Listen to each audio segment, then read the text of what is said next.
السلام علیکم. وعلیکم السلام.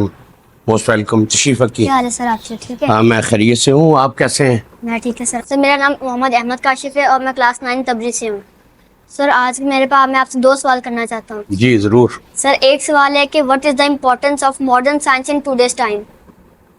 What is the importance of modern science yes sir. In today's time? Yes sir. کہ آج کی اس دنیا میں سائنس کی اہمیت کیا ہے؟ یس سر. دیکھیں میرا خیال ہے یہ کوئی بہت زیادہ مشکل سوال نہیں ہے. جدید سائنس کی آج کی دنیا میں غیر معمولی اہمیت ہے. جی سر. یعنی آج کی جو دنیا ہے وہ سائنس کے بغیر قابل تصور نہیں ہے. جی سر.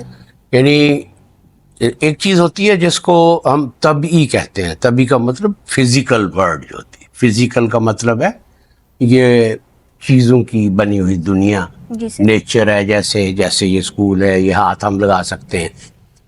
تو سائنس نے جو فزیکل ورڈ ہے نا, جیسے یہ زمین ہے, پہاڑ ہیں, دریا ہیں اور شہر ہیں, سڑکیں ہیں, ان سب کو تبدیل کر دیا ہے یس سر.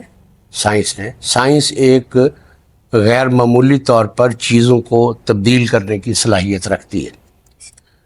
اس نے جو فزیکل ورلڈ جس میں ہم رہتے ہیں, سانس لیتے ہیں, سائنس نے اس دنیا کو مکمل طور پر تبدیل کر دی ہے. جیسے ہم پہلے سفر کرتے تھے, رہتے تھے, رہن سہن تھا, آنا جانا تھا, ہم جیسے کام کرتے تھے, وہ پرانی کوئی چیز باقی نہیں رہی. یس سر. اس کی جگہ سائنس اور سائنس کے طریقہ کار نے لے لی ہے. اور دوسری بات یہ ہے کہ سائنس نے ہمارے ذہن بھی بدل دیے. جیسے آج کل نئی ٹیکنالوجیز آئی ہیں, جیسے انٹرنیٹ کے ساتھ جتنی ٹیکنالوجیز ہیں یا سوشل میڈیاز ہیں, انہوں نے ہمارے ذہن کو بھی تبدیل کر دیا ہے. اور جو فزیکل ورلڈ, وہ آپ 9 کے اسٹوڈنٹ ہیں, سائنس پڑھتے ہیں, تو وہ آپ جانتے ہیں کہ سائنس نے اس کو بھی مکمل طور پر تبدیل کر دی ہے. یہ تبدیلی جو ہے, ایک چیز ہوتی ہے جیسے آپ نے ایک ٹائی لگائی ہوئی ہے, شرٹ پہنی ہوئی ہے, آپ نے شوز پہنے ہوئے ہیں نا. جی سر. یہ چیزیں ہیں مختلف, پروڈکٹس کہتے ہیں نا ان کو. جیسے یہ ایک باٹل ہے, یہ ایک پروڈکٹ ہے. اب یہ ساری چیزیں جو ہیں یہ سائنس سے بنتی ہیں. جی سر. یعنی سائنس نے چیزوں کو بنانے کا یا پروڈیوس کرنے کا جو طریقہ کار تھا وہ تبدیل کر دیا. جی سر. تو آج کل جو دولت ہے, سرمایہ ہے, اور اس سے جو طاقت حاصل ہوتی ہے, جس ملک کے پاس جتنی زیادہ سائنس ہوگی اس علم سے وہ اتنی زیادہ چیزیں بنانے کی صلاحیت پیدا کرے گا. اور جتنی زیادہ چیزیں بنانے کی صلاحیت آپ پیدا کریں گے اتنے ہی آپ امیر بھی ہو جائیں گے اور طاقتور بھی ہو جائیں گے. اس لیے آج کی دنیا میں جن لوگوں کا سائنس کے علم پر عبور حاصل ہے وہ لوگ دنیا میں طاقتور بھی ہیں, ان کے پاس دولت بہت ہے, ان کے پاس سیاسی طاقت ہے. وہ یہاں بیٹھ کر ہزاروں میل دور جو چیزیں ہیں ان کو ہٹ بھی کر سکتے ہیں, انہیں کنٹرول بھی کر سکتے ہیں.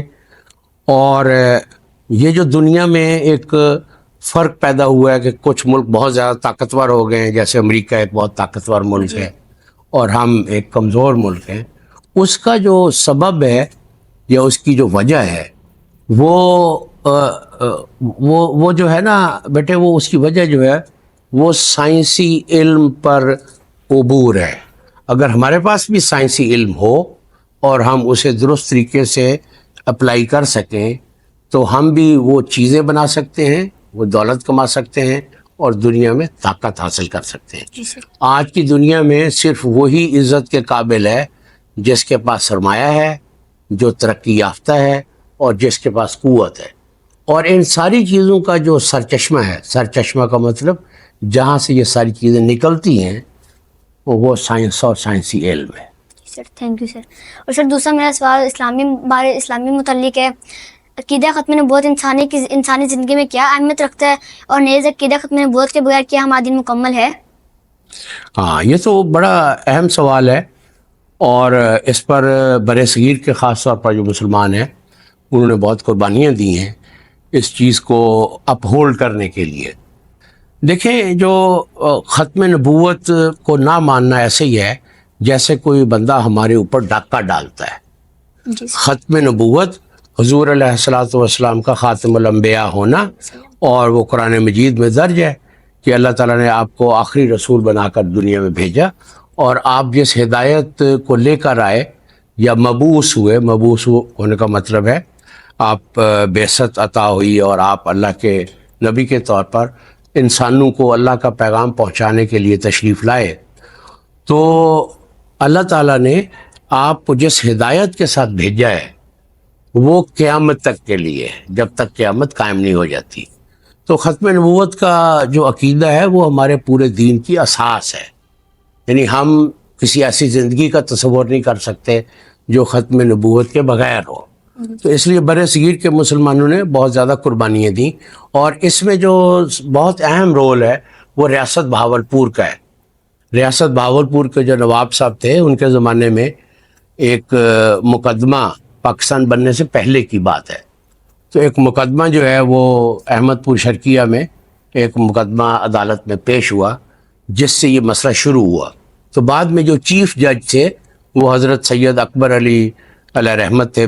مجھے ان کی جو مزار مبارک ہے وہاں جانے کا یہ سعادت حاصل ہوئی ہے. میں ان کی قبر پر گیا ہوں، بہاولپور میں وہ دفن ہے. تو سب سے پہلے برِ صغیر میں کسی عدالتی نظام کے تحت علماء جو ہیں وہ اس سے باخبر تھے.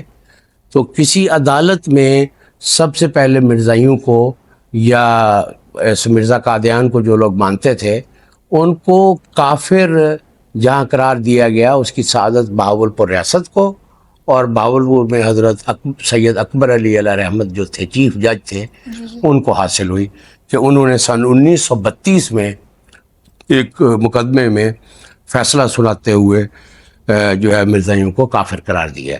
اور اس کی ایک اور بہت بڑی بات یہ ہے کہ ایک بہت بڑے عالم تھے، بہت ہی بڑے عالم برِ صغیر کے، ان کا اسم گرامی تھا مولانا انور شاہ کاشمیری علیہ رحمت.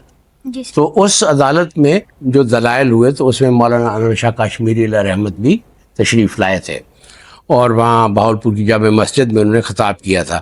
تو ختم نبوت میں سب سے پہلے سعادت جو سیاسی طور پر اور عدالتی طور پر حاصل ہوئی وہ ریاست بہاولپور کو حاصل ہوئی. ہم یہاں کے رہنے والے اس لحاظ سے خوش قسمت ہیں کہ یہ سعادت سب سے پہلے ہمارے حصے میں آئی کہ مرزائیوں کو جو ہے وہ کافر قرار دیا گیا. اور ختم نبوت کے بغیر جو ہے وہ بیٹا دین کا کوئی معنی نہیں ہے. اگر کوئی ختم نبوت کے خلاف بات کرتا ہے تو اس کا مطلب یہ ہے کہ وہ ہمارے اوپر ڈاکہ ڈال رہا ہے، ہماری سب سے جو قیمتی متاع ہے وہ چھیننے کی کوشش کر رہا ہے. تو صاف ظاہر ہے ہم اس چیز کو قبول نہیں کر سکتے.